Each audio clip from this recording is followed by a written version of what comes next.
Oui, c'est à vous, Émeric. C'est à votre tour. Vous êtes venu avec un énorme ouvrage. Je ne savais pas que la divine Rachel était là.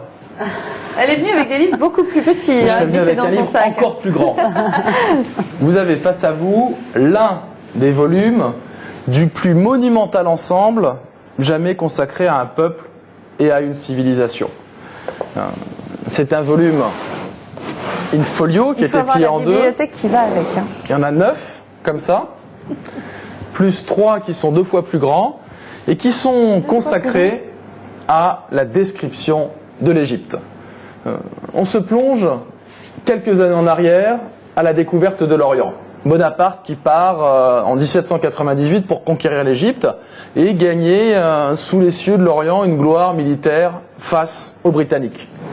Et il part avec des savants qui l'accompagnent, des artistes, 165 savants, qui vont enregistrer, prendre des notes sur tout ce que ce pays recèle de trésors, mais aussi de mystères. Et puis Bonaparte se rend compte que la gloire militaire n'est pas au rendez-vous, et qu'il vaut mieux aller chercher une gloire politique en France. Il revient en France, il abandonne là l'expédition d'Égypte, qui est sauvée par le général Kléber, qui fonde la mission des arts et des lettres, jusqu'à la défaite finale face aux Britanniques. Et c'est alors une tractation énorme pour sauver toutes les notes de ces savants.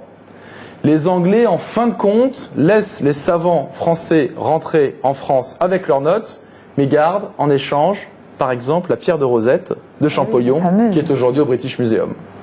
20 ans seront nécessaires pour compiler ces notes. Napoléon n'est plus là, et c'est Charles X qui offre 7 exemplaires de la description de l'Égypte à son préfet de police, Lavaux, de Paris. Alors là, c'est vraiment une œuvre d'art. Vous avez 3 thèmes différents. Vous avez l'état moderne de l'Égypte,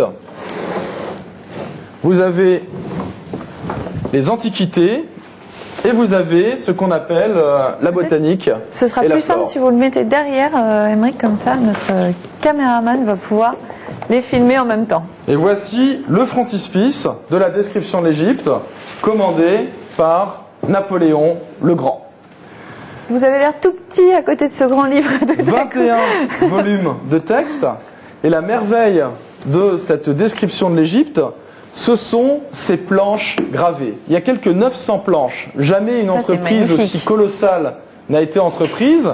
Et les scientifiques, même s'ils ne connaissent pas encore la signification de ces hiéroglyphes, les reproduisent avec une précision déconcertante, une fidélité absolue. Sur ces 900 planches, 45 sont en couleur, comme celles-ci qui ont toutes été recoloriées finement à la main. Ici, nous sommes au cœur du temple de Philae, sur l'île de Philae, avec les scribes, les prêtres, qui rentrent dans la salle alors qu'ils sont précédés par un autre scribe. C'est très rare de découvrir un ensemble dans cet état. C'est fabuleux.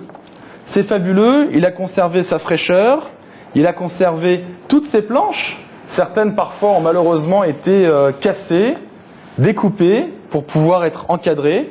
Et celui-ci était conservé depuis 1826 dans la bibliothèque du château de Mélé en Loir-et-Cher, offert par le roi Charles X et puis conservé dans cette bibliothèque. Si vous allez, Émilie, dans une bibliothèque, on ne vous autorisera pas à feuilleter cet ouvrage. Oui. Il y a maintenant des copies numériques et c'est un trésor, une des pépites que j'ai eu l'immense plaisir de vendre il y a 2 jours à Cheverny. Adjugée, vendue, elle reste en France. C'était un des coups de cœur de Jean Germain à l'exposition de l'Hôtel de Ville. Lorsque nous avons montré les pépites de Cheverny à l'Hôtel de Ville, Jean Germain est revenu plusieurs fois. Le président Bonneau de la région Centre est venu. Jean Germain a invité tous ses amis à venir voir la description de l'Égypte, sachant que même au Sénat, les sénateurs doivent prendre rendez-vous avant de pouvoir consulter cet ouvrage en gants blancs. Merci beaucoup de nous l'avoir amené sur le plateau ce soir, Émeric. Merci à tous d'avoir participé à cette première partie d'émission. Rachel, vous restez avec moi. Oui. En deuxième partie d'émission, on va découvrir votre sélection littéraire. À tout de suite.